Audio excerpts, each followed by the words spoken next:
Welcome back to Major Intonio's presentation of The Ifs of History by Joseph Edgar Chamberlin. Chapter 9, If Charles II Had Accepted the Kingship of Virginia. Once at least the New World has furnished to the Old World a reigning actual king. Once, for 13 years, a monarch, sitting on a throne in America, ruled thence an ancient kingdom in Europe. And twice this singular thing might have happened, with this time an enthroned sovereign on the banks of the James instead of on the shore of a Brazilian bay, if a certain king's son and king-to-be had been of a somewhat more venturing and less indolent disposition. The occasion when the thing really happened was when Don John VI, King of Portugal, removed his royal throne and all the paraphernalia of government from Lisbon to Rio de Janeiro in 1807, being impelled thereto by an intrusive movement on the part of one Napoleon Bonaparte, and turned Portugal, after the withdrawal of the French, into an actual dependency of Brazil. This it remained until King John recrossed the Atlantic in 1820. Throughout that period the scepter bore sway from west to east, from America Europe-ward.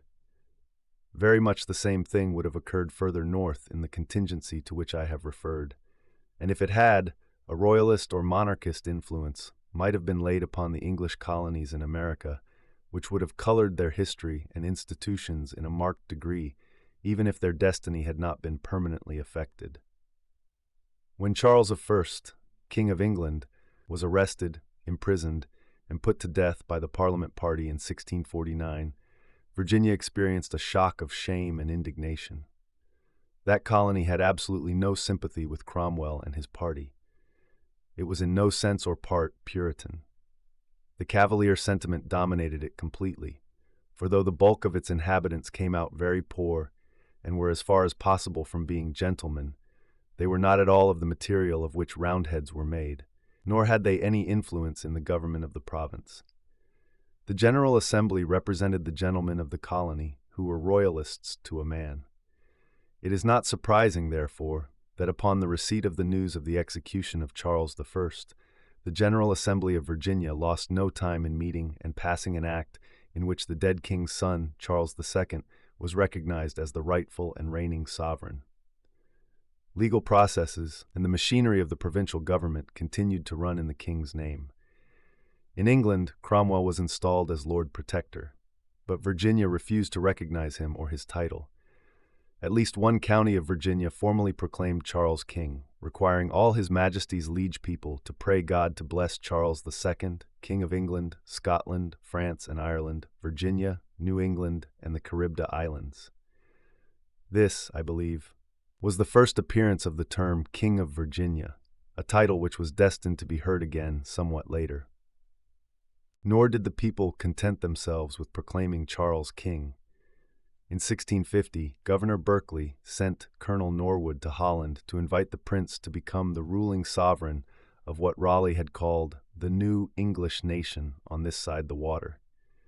Charles did not accept, nor did he frankly refuse. He had not the boldness to go to Virginia, but he was delighted with the chance to put on for a moment the manner and authority of a ruler. He sent Berkeley a new commission as governor, signed by himself as king, and gave Colonel Norwood a commission as treasurer of the colony. Both commissions were honored in Virginia. The colony, indeed, with Barbados in the West Indies, virtually constituted itself the dominion of King Charles II, and it is in memory of that assumption of the whole kingdom's prerogative, as the Virginians believe, that the state is called the Old Dominion today. Nor did the people propose that their allegiance should remain merely nominal. They essayed actually to cut the connection with Cromwell's Commonwealth and maintain themselves as the sovereign remainder of the English realm. They succeeded in maintaining this position for a considerable time, until, that is, 1651, when Cromwell's government sent 3 ships of war to reduce the Virginians to submission. As all the principal settlements were within easy reach of navigable water, and had not developed sufficient back territory by means of which to support themselves, it was impracticable for them to hold out long. They were obliged to submit. Cromwell treated the province oppressively and forbade the other colonies to trade with it. It is not at all surprising that Virginia, which in the meantime had become the place of refuge of many more royalists, took steps to throw off the Puritan allegiance as soon as possible after Cromwell's death, and sought to anticipate the restoration of the Stuarts.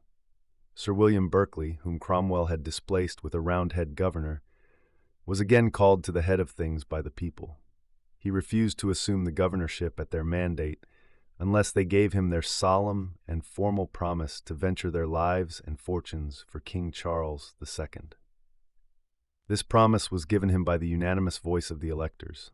Berkeley then proceeded to proclaim Charles King of England, Scotland, France, Ireland, and Virginia. Virginia was once more the sole existing segment of the king's dominion. In Virginia, and in Virginia only, processes and documents were issued in his name. Charles was therefore really king in Virginia, though in very fact he was still living a lazy and rather low life in the Dutch towns, or eating, as a guest, the bread of the French and Spanish nobility. The Virginians, however, were not at all content with having set up a mere paper sovereignty for him. Berkeley had kept in touch, by letter and through messengers, with Charles, and had sent word to him, in Holland, before the Commonwealth had fallen, that he would raise his standard in Virginia if the king would give his consent. Once more he offered him a Virginian crown. Richard Lee was sent to Holland with a proposition from Berkeley to take the field for the king. It was even proposed that Charles should come to Virginia and set up his throne there. The king once more sent cordial thanks to the Virginians, but he did not accept their proposition. We can imagine that along one side of his nature it appealed to him, and on the other and commanding side it was quite unwelcome. That is to say, while it must have inflamed somewhat his ambition to be king once more and have done with the eating of the bread of others, it was quite in conflict with his natural indolence and moral cowardice. His first attempt to assert his kingship, when on the field of Worcester he was ignominiously defeated by Cromwell, had sickened him with all proceedings having the stamp of energy upon them. As a matter of fact, it would have been perfectly safe for him to raise his standard and set up his throne in Virginia, but he would not venture it. He would remain on the continent and await the turn of events. Ere long, events made him king in England. The Commonwealth fell to pieces when there was no longer a strong hand to guide it. Charles landed shabbily, even squalidly, at Dover, almost sneaking into the country, instead of coming in triumph from Virginia, with a kingly new world in his hand, as he might have done if he had accepted Berkeley's invitation. If, after his defeat at Worcester, he had taken advantage of Virginia's first proffer and of French assistance, and raised his flag in America, Charles might have affected the world's history very materially. There was no time when the Puritans were not in a minority in England. They held down the majority for a time because they had developed a superior military capacity and had a splendid, resolute army. But to the nucleus of a brilliant Cavalier command in the New World, the more vigorous English royalists might have rallied. A court at Williamsburg, which was then and for a long time afterward the capital of Virginia, would have meant a royal court in London much sooner than it really arrived, and would have caused the Commonwealth to leave a fainter and narrower mark upon the history of England than in the event it did leave. Meantime, what a brilliant court would have assembled around the gay and talkative monarch at Williamsburg. Already the Lees, the Washingtons, the Berkeleys, and many others of the first families were established in Virginia. Charles would probably have been happy in the easy, light-hearted atmosphere of the plantations. There were no Puritans there to bother him. Virginia had made its own laws against Puritan practices and enforced them. Never was a monarch who would have been better pleased with having about him actual slaves, men and women, whose bodies he would have owned. His sway must have spread northward as far as the border of the French possessions, for though New England was Puritan, it bent reluctantly to the sway of the Commonwealth, seeming to scent in the Roundhead sovereignty a kind of rival that threatened to take over its half-won autonomy. A kingship exercised in America would probably have suited the men of New England very well. In all likelihood, the throne would in due time have been transferred to the mother country. But its erection here, even for a few years, must have infused into the character of the Americans generally a larger element of monarchicalism than fell to their lot as it was. Virginia would hardly have fallen off so readily into colonial republicanism as it did in 1774 to 1776. English neglect of a really royalist Virginia sowed the seed of Virginian rebellion. If Virginia had not supported Massachusetts, shoulder to shoulder, there could not have been an American Revolution. Charles did not know how far he let Virginia go when he rebuffed Berkeley's emissaries. The sentiment of personal loyalty to the crown remained strong in the colonies up to the very outburst of the Revolution. The Americans dissolved the relation of subject and sovereign with regret.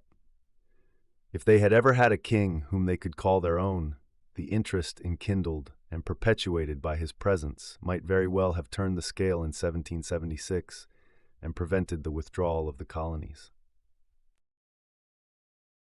This concludes today's reading of the Ifs of History by Joseph Edgar Chamberlin. Join us also next Sunday for the subsequent part. Subscribe to Major Intonio's channel. Thank you for listening, and so long.